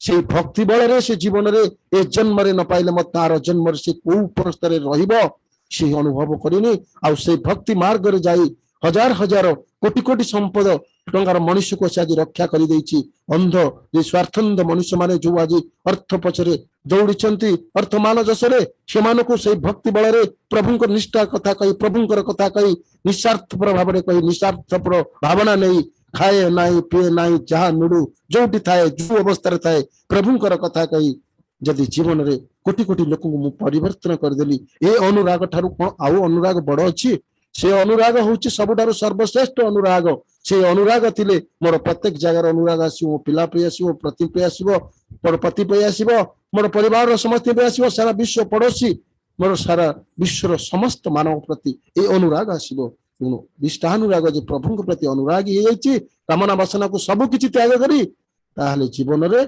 सब किछि से पाइछि भल पाइबार उत्स is the attachment love affection सबुर उत्स हेले से प्रभु से परम पुरुष से परम प्रेम से आनंदमय से सुखमय शांतमय आनंदमय मु जो अवस्था रे जोटी थाए तांकरी चिंता तांकरी कर्म तांकरी भाबिबी तांकरी कथारे चलिबी कोनोसी लोभर ग्रस्त हेबी नहीं कोनोसी कथारे मु मातिबी नहीं सब कथारे मु तांक सहित जोगयुक्त थिबी निस्वार्थ प्रभावे से मते इंगित करी निर्देशना देई प्रत्येक मुहूर्त रे प्रति जगारु प्रत्येक क्षेत्र में मत से रक्षा करी चलिए कारण मुझे सहित जोगयुक्त अच्छी मोर कौन स्वार्थ ना मोर केवल प्रभु प्रभु ही मुझे दास मुझे सेवक मत चरण में स्थान दियो मु तुम भल पाइबी तुम छड़ा क्या अधिका भल पाइबी तुम ही मोर श्रेष्ठ यही अनुरागी भक्त हेले जीवन में से उपलब्धि कर परम प्रेम केते सुंदर आ सारा विश्व आगे केते सुंदर सारा मानव जाति केते सुंदर आ मुझे सुंदर मनुष्य विश्व कौन करुच्ची से प्रभु जानीपर मु कौन करुच्ची मु जानी ना